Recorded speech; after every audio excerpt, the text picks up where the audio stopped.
But వాళ్ళు మంచి పొజిషన్కి వెళ్ళారు, చాలామందికి హెల్ప్ చేశాను, చాలామందికి సినిమాలు ఇప్పించాను, చాలామందికి స్టేజ్ షోస్ ఇప్పించాను, చాలామందిని నా కార్లో కూర్చోబెట్టుకొని తీసుకెళ్ళి ప్రోగ్రాంలలో ఎలా చేయాలి ప్రోగ్రామ్స్ జోక్స్ నేర్పించేసి, ఇప్పుడు జబర్దస్త్ అవి ఇవి ఇట్లాంటి ప్రోగ్రాంలు వచ్చినాయి, శ్రీదేవి డ్రామా కంపెనీ ఇట్లాంటి ఇప్పుడు వచ్చినాయి. అది నేను అంతకుముందే ఎప్పుడో చేసేసాను. సో 2-3 మనుషులను పట్టుకొని పోయేటోని, కామెడియన్స్ని పట్టుకొని పోయేటోని, ఆర్టిస్టులను పట్టుకొని పోయేటోని, స్టేజ్ల మీద జుగల్బందీ లాగా ప్రోగ్రాంలు చేసేటోని, జోక్స్ చేసేటోని. అట్లా చాలా చేశా, చాలామంది తీసుకెళ్ళా, చాలా హెల్ప్ చేశా. చాలామంది నీ వల్ల మేము ఇల్లు కట్టుకున్నామని, నీ వల్ల నేను ఇంటి లోన్ తీర్చుకున్నానని, నీ వల్ల నేను కారు కొనుక్కున్నానని, నీ వల్ల నేను ఫ్లాట్ కొనుక్కున్నానని, ఇలా ఎంతోమంది సింగర్సు, ఆర్టిస్టులు చెప్పడం జరిగింది, యాంకర్లు చెప్పడం జరిగింది. ఓన్లీ సంతోషం, దేవుడి దయ వల్ల. అప్పుడున్న ఊపులో పైగా అప్పుడు నేను ఇవ్వడం కూడా ఎలా ఇచ్చేవాడిని అంటే, ఒక ఆర్టిస్ట్కి 25,000 ఇస్తారు ప్రోగ్రామ్కి, స్టేజ్ షోకి తీసుకెళ్తే అంటే నేను 30,000 ఇచ్చేవాడిని. ఒక సింగర్కి 15,000 ఇస్తారంటే 16,000 18,000 ఇచ్చేవాడిని.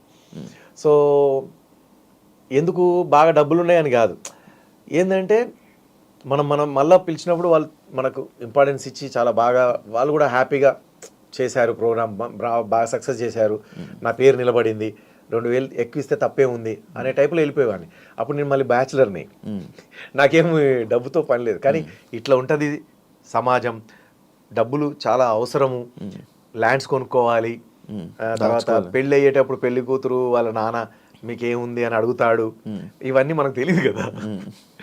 సో అసలు ఏమీ లేని స్థాయి టక్కన అట్లా వచ్చేసరికి, టక్కన అంటే టక్కనేం రాలేదులేండి, కానీ కష్టపడుతూనే వచ్చాను. కానీ ఈ ఆస్తులు పాస్తులు అనేవి ఉండాలి, ల్యాండ్లు కొని పెట్టుకుంటే మళ్ళీ తర్వాత అది మనకు అన్నం పెడుతుంది, తర్వాత మన పిల్లలకు అక్కడికి వస్తుంది అనేది ఆలోచన లేదు. ఇలాగే ఉంటుంది ఎప్పుడు జీవితం అన్న ఆలోచనలో ఉన్నాను.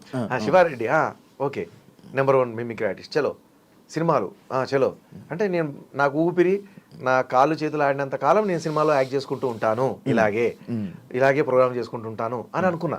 ఆలోచనలో ఉండేది మైండ్ సెట్. అప్పుడు కాదురా అయ్యా, ఒక టైం వరకే నీకు ఒక పొజిషన్ వస్తుంది, అప్పుడే జాగ్రత్త పడాలి, అప్పుడే ఇల్లు దీపం ఉన్నప్పుడే ఇల్లు చక్కగా పెట్టుకోవాలి అనేది అంత ఆలోచన లేకుండే. సో అట్లా కొంచెం నేను పెద్దగా డబ్బుకు ప్రాముఖ్యత ఇవ్వలే. సో కష్టపడ్డాను, మరి అలాంటప్పుడు నువ్వు డబ్బుకు ప్రాముఖ్యత ఇవ్వకపోవడం ఏంది, అంత కష్టాల నుంచి వచ్చావు కదా, రూపాయికి 2 రూపాయలకు కూడా ఏడ్చావు కదా, అన్నానికి ఏడ్చావు కదా అని అనుకోవచ్చు. కానీ కష్టపడ్డాను, డబ్బు వాల్యూ తెలుసు, కానీ నాకు ఎట్లా అంటే అవతల వాళ్ళ బాధలు నా కష్టానికంటే ఎక్కువ మొగ్గు చూపించేవాడిని అనమాట. అందుకని నా దగ్గర ఏమున్నా ఇచ్చేసేవాడిని, దీని విలువ తెలియక కాదు, అంతే. సో అట్లా చేసేసాను.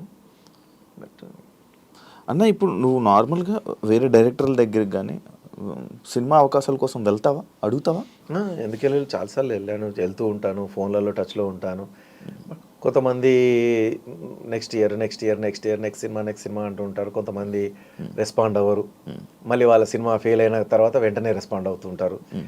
వాళ్ళు సినిమా షూటింగ్ చేస్తున్నంత రోజులు రెస్పాండ్ అవ్వరు, మళ్ళీ వాళ్ళ సినిమా సూపర్ డూపర్ సక్సెస్ అయిపోయిన తర్వాత ఎక్కడనో మళ్ళీ ఏదైనా ఫంక్షన్లో కలిసినప్పుడు అరే కలవాల్సింది ముందుగా, మన దానిలో మంచి క్యారెక్టర్ ఉండే అని అంటూ ఉంటారు. ఇట్లా రకరకాలు నడుస్తుంటాయి భయ్యా. కానీ అడుగుతారు, మీరైతే మీ ద్వారా నేను ఎప్పుడు అడుగుతూనే ఉంటాను. టీవీ షోస్ అంటే ఇంకా అంతకుముందు పోయి అడిగినంతగా ఇప్పుడు అడగట్లేదు. ఎందుకంటే ఎక్కడికి పోయినా కూడా, ఏ ఆఫీస్ పోయినా మీరు ఎందుకు వచ్చారు భయ్యా, మీరు రావడం ఏంటి, మీరు ఫోన్ చేస్తే అయిపోయేది కదా సార్కి అని చెప్పేసి కింద ఉన్న వాళ్ళు డైరెక్ట్ పోయి డైరెక్టర్ ప్రొడ్యూసర్ గారినో అడిగితే, నువ్వేంటన్నా, నువ్వెందుకు వచ్చావన్నా, అరే ఒక ఫోన్ కాల్ చేస్తే అయిపోయేది కదా, నువ్వు టచ్లో ఉండి చెప్పేస్తాను, నీకెందుకు, నేను చెప్తాను అని చెప్పేసి అంటారు. పోతే ఒక బాధ, పోకపోతే ఒక బాధ. ఇంకా ఇది అంతా సతమతంగా ఉంది భయ్య, ఏం చేయాలో అర్థం కాక, సరే చూద్దాం, మనం పడే కష్టం మనం పడుకుంటూ పోదాం. ఎన్నటికైనా మళ్ళీ మంచితనం అనేది గెలుస్తుంది, ఎన్నటికైనా కష్టపడేటోరికే మళ్ళీ పని దొరుకుతుంది, ఎన్నటికైనా డూప్ ఎవరు రియాలిటీ ఎవరు అని తెలుస్తుంది, ఎన్నటికైనా మంచోడెవడు చెడ్డోడెవడు అని తెలుస్తుంది. ఏ రోజుకైనా అది బయటపడుతుంది. ఎన్ని రోజులు దాగచ్చినా దాగదు అది. మంచితనము బయటపడాల్సిందే, చెడ్డతనం బయటపడాల్సిందే. అన్న మీ లైఫ్ని సెట్ చేసి, కాకపోతే నాకు శక్తి సామర్థ్యం ఉన్నప్పుడే తొందరగా నా మంచితనం బయటపడి నా టాలెంట్ కానీ నా గుణగణాలు కానీ తెలుసుకొని డైరెక్టర్లు కానీ ప్రొడ్యూసర్లు కానీ అవకాశం ఇస్తే బాగుంటుంది. ఇది మొత్తం ఇక ముసలోడిని అయిపోయి మంచం మీద పడ్డ తర్వాత వస్తే అప్పుడు ప్రయోజనం ఉండదు కదా. అప్పుడు ఒక ఆర్టిస్ట్ని కోల్పోయినట్టే ఇండస్ట్రీ. ఇప్పటికే చాలామంది మంచి ఆర్టిస్టులను కోల్పోయింది. బ్యాక్ పిచ్చింగ్ జరుగుతుందా అన్న మీ దాంట్లో? వెనకతల నుంచి మాటలు, వెనకతల నుంచి తొక్కడాలు అలాంటివి ఉన్నాయా? ప్రతి దాంట్లో ఉంటుంది. నీ దాంట్లో లేవా? శివారెడ్డి గారు వస్తున్నారు ఇంటర్వ్యూ చేయాలంటే అమ్మ నేను చేస్తా, ఆయన ఎందుకు నేను చేస్తా అని చెప్పేసి ఇట్లా చాలా మంది ఉంటారు. అట్లాగే ఇంకొకరికి ప్రమోషన్ ఇస్తున్నామంటే ఆయనకి ఎందుకు, ఈయన ఉన్నాడు కదా, ఈయన బాగానే ఉన్నాడు కదా, ఈయనకి ఇవ్వచ్చు కదా ప్రమోషన్ అని ఉన్న వాళ్ళు ఉంటారు.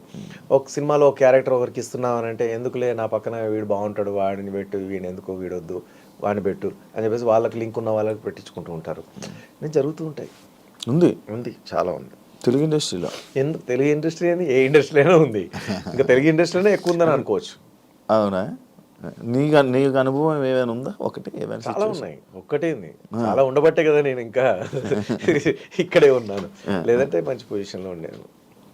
ఒక కమెడియన్ గాను, ఒక చిన్న కామెడీ హీరోగాను, కామెడీ సైడ్ హీరోగాను, లేకపోతే కామెడీ ఆర్టిస్ట్ గాను ఏదో నడిపించుకుంటూ ఓ సునీల్ లాగానో, ఓ ఆలీ అన్న లాగానో, ఇట్లా శ్రీనివాస్ రెడ్డి లాగానో అట్లా ఏదో నడుచుకుంటూ ఉండేది నాది. సత్యం రాజేష్ లాగా, లేకపోతే మన వెన్నెల కిషోర్ లాగా ఏదో ట్రాక్ నడుస్తూ ఉండేది కదా. కాదన్న, ఇది దూకుడు సినిమా తర్వాత నేను యాక్చువల్ కమ్బ్యాక్ అనుకున్నా. అందరూ అనుకున్నారు. అసలు దూకు సినిమా తర్వాత నేను ఎక్కువ ఫన్ కూడా అనేది అంత బాగుండే. అరే చాలా రోజుల కనిపించేది. అంతెందుకు శ్రీను వైట్ల గారే ఇవ్వలే అంత పెద్ద హిట్ దూకుడు మూవీ. శ్రీను వైట్ల గారే మళ్ళీ పిలిచి ఇవ్వలే. తర్వాత 2 సినిమాలు 3 సినిమాలు చేశాడు. బట్ ఇప్పటికీ నేను నా మెసేజ్లో ఉంటుంది చూడు, సార్ ఈ సినిమా అన్నా ఇవ్వండి సార్, ఈ సినిమాలో ఉన్న అవకాశం ఏంటి సార్, ఈ సినిమా అన్ని ఏ సినిమాకి ఆ సినిమాకు నేను మెసేజ్లు పెడుతూ ఉంటా, ఆఫీస్కి వెళ్తూ ఉంటా. రైటర్ గోపి మోహన్ గారు ఉన్నారు, ఆయనకు కూడా చెప్తుంటాను, సార్కి చెప్పండి ప్లీజ్ ఏదన్నా చిన్న క్యారెక్టర్ 1 డే క్యారెక్టర్ ఉన్నా సరే శ్రీను వైట్ల గారు చెప్పండి. గోపి మోహన్ అన్నకి ఇప్పటికి మెసేజ్లు పెడుతూ ఉంటాను. ఇప్పటికి నిన్న మొన్న కూడా పెట్టా, new year happy new year అని చెప్పి పెడితే, ఈ ఇయర్ నీకు అద్భుతంగా జరగాలని కోరుకుంటున్నాం బ్రదర్, చాలా సినిమాలు చేయాలా, నువ్వు ఇంకా మంచిగా బ్రహ్మాండంగా ఉండాలి, మంచి పొజిషన్లో ఉండాలి, అసలు నీలాంటి మంచి వ్యక్తి, నీలాంటి హెల్పింగ్ నేచర్, నీలాంటి టాలెంటెడ్ అని చెప్పి చెప్తా ఉంటే, ప్రతి సంవత్సరం ఆశతోనే బతుకుతున్నాను సార్ పెట్టి. అంతే, ప్రతి సంవత్సరం ఆశతోనే బతుకుతున్నాను సార్, ప్రతి సంవత్సరం మీరు చెప్పిన ఆ మాటలతోనే కడుపు నింపుకొని బతుకుతున్నాను సార్ అని చెప్పేసి పెట్టా. లేదు ఈ సంవత్సరం ఖచ్చితంగా చెప్తాను, ఎక్కడ అవకాశం ఉన్నా చెప్తాను అన్నాడు. మేబీ వాళ్ళ ప్రయత్నాలు కూడా వాళ్ళు చేస్తూ ఉండొచ్చు. మన రాత బాగాలేనప్పుడు మనం ఏం చేస్తాం అన్న? యాక్చువల్లీ శివారెడ్డి అన్న అంటే లైఫ్ సెట్ చేసింది మిమిక్రీ కాదని అనలేదు, కానీ అదే మిమిక్రీ వల్ల యాక్టింగ్ అవకాశాలు తగ్గడం జరిగింది అని అంటే యాక్సెప్ట్ చేస్తావా అన్న? మేబీ అట్లా కూడా ఉంటాయి, కానీ ఇప్పుడు ప్రభుదేవ్ గారు డ్యాన్స్ మాస్టర్ అట్లా అని చెప్పేసి హీరోగా రానివ్వలేదా ఆయన? ఆర్పి పట్నాయక్ గారు ఉన్నారు, ఆయనను హీరోగా రాణించారు. మనం మ్యూజిక్ డైరెక్టర్ అని చెప్పేసి మ్యూజిక్ డైరెక్టర్ పక్క పెట్టలే కదా. ఆ లెక్కను తీసుకుంటే బ్రహ్మానందం గారు కూడా మిమిక్రీ ఆర్టిస్టే. సో ఆయన బ్రహ్మాండంగా వచ్చారు. జూనియర్ వేణుమాధవ్ భయ్య కూడా మిమిక్రీ ఆర్టిస్ట్, ఆయన అద్భుతంగా చాలా సినిమాలు చేశారు. కాకపోతే మీరు అన్నట్టుగా వీళ్ళకంటే మిమిక్రీ ఆర్టిస్ట్గా నన్ను అంటే యాక్టింగ్ స్కేల్ని ఎక్కువ డామినేట్ చేసేసింది. సినిమాల్లో నాకు వచ్చిన పేరు కంటే మిమిక్రీ ఆర్టిస్ట్కి వచ్చిన పేరు చాలా ఎక్కువ. సో అందుకని చాలా మందికి ఏంటంటే మిమిక్రీ అన్నప్పుడు మాత్రమే నేను గుర్తొస్తున్నాను. యాక్టింగ్ అన్నప్పుడు వీళ్ళలో యాక్టింగ్ స్కేల్స్ ఉన్నాయి అన్నది గుర్తు రావట్లేదు. ఇక్కడ మిమిక్రీ ఆర్టిస్ట్ అనేది డామినేట్ చేస్తుంది యాక్టింగ్ని, యాక్టింగ్ స్కేల్స్ని డామినేట్ చేస్తున్నట్టు. సో నీకు ఒక అవకాశం ఉంది అంటే ఏం చేస్తున్నావు అంటే, ఆ క్యారెక్టర్కి ఎవరు పలానా కామెడియన్ పిలుద్దాం అన్న ఆలోచన పోతుంది. నీకు ఒక మిమిక్రీ ప్రోగ్రామ్ అవసరం ఉంది అనేసరికి ఆ పలానా శివారెడ్డి పిలుద్దాం అని ఉంటుంది. సో అట్లా మిమిక్రీ అనేసరికి నేను గుర్తొస్తున్నాను కావచ్చు, యాక్టింగ్ అనేసరికి నేను గుర్తు రాకుండా వేరే ఆర్టిస్టులు గుర్తొస్తారు కావచ్చు అని అనిపిస్తుంది. సో అట్లా జరిగి ఉండొచ్చు, అట్లా కూడా అయ్యి ఉంటుంది, మేబీ అయ్యి ఉండొచ్చు. ఒకప్పుడు హీరోలు పెద్ద పెద్ద యాక్టర్లు వేసుకునే డ్రెస్సులు అంటే వాళ్ళు చేసే మెయింటెనెన్స్, దానికి డబల్ శివారెడ్డి అన్న మెయింటైన్ చేసేవాడు. ఆ మెయింటెనెన్స్ చూసి పక్కా హీరోలు కానీ యాక్టర్లు కానీ ఆశ్చర్యపోయేవాళ్ళు. అది ఎలా సాధ్యమైంది, అది ఏమైపోయింది? యాక్చువల్లీ ఓపెన్గా చెప్తున్నా, ఒక కమిడియన్, నాకు బాగా ఇష్టమైన కమిడియన్, నేను అంత సూపర్ డూపర్ డ్రెస్ వేసుకొని లొకేషన్లోకి వచ్చినప్పుడు వద్దురా బాగోదురా అంటే, అన్న మనం మంచిగా నీట్గా తయారయ్యి మంచిగా పద్ధతిగా మంచిగా వస్తే, మంచిగా నచ్చిన డ్రెస్ వేసుకొని వస్తే తప్పే ఉందన్న. లేదురా, ఓ రోజు కారు కొనుక్కొని కారు లొకేషన్కి తీసుకెళ్ళాను, అప్పుడు కూడా వద్దురా అని చెప్పేసారు అన్నాడు. సో అట్లా మేబీ ఇప్పుడు చాలామంది అంటారు శివారెడ్డికి ఏం మంచి పెద్ద ఇల్లు ఉంది అని చెప్పేసి. ఎవరికి లేదు చెప్పండి? ఏ కమిడియన్కి లేదు ఇల్లు చెప్పండి? అవును, అందరికీ 2 ఫ్లాట్లు 3 ఫ్లాట్లు ఉన్నాయి, అందరికీ ఇల్లులు ఉన్నాయి, అందరికి సొంత ఇల్లులు ఉన్నాయి. ఓకే, నా దగ్గర ఫ్లాట్ కొనుక్కున్న సుడిగాలి సుధీర్కి కూడా ఈరోజు 2 3 ఇల్లులు ఉన్నాయి నాకు తెలిసి. తెలియకుండా ఇంకెన్ని ఉన్నాయో నాకు తెలియదు, మరి చెప్తున్నా. సో దేవుడి దయ వల్ల తను పాపం ఫస్ట్ ఫ్లాట్ నా దగ్గరనే కొన్నాడు. చాలా తక్కువకి ఇచ్చా, సుడిగాలి సుధీర్ చాలా తక్కువకి ఇచ్చా. అడిగాడు అన్న నిన్ను ఈరోజు. అవును, ఓకే. సో అందులో నేను ఇంటీరియర్ చేయించింది ఎట్లా అంటే, నా అవార్డ్స్ పెట్టుకోవడం కోసం అని ఎస్ సింబల్తో వచ్చేటట్టుగా ఇంటీరియర్ డిజైన్ చేశాను అనమాట. క్రాకరీ హాల్లోకి రాగానే. సో అది శివ అన్నట్టుగా ఎస్ అని పెట్టుకున్నాను, నా నా నా పేరుతో వస్తుంది కదా అని. అది సుడిగాలి సుధీర్ ఎస్ నీకు కూడా. సో అప్పుడు ఆ ఫ్లాట్ తనకి అమ్మాను. ఇప్పుడు ఆయనకి ఒక పెద్ద ఇండిపెండెంట్ హౌస్ ఉంది. సో అట్లా ఏ కమిడియన్స్కు లేదు, అందరికి ఉన్నాయి. బట్ నా ఇల్లునే మెన్షన్ చేస్తారు. ఆయనకేంది ఇల్లు ఉంది సూపర్, అది ఇది మస్తు ఖతర్నాక్ ఇల్లు ఉంది.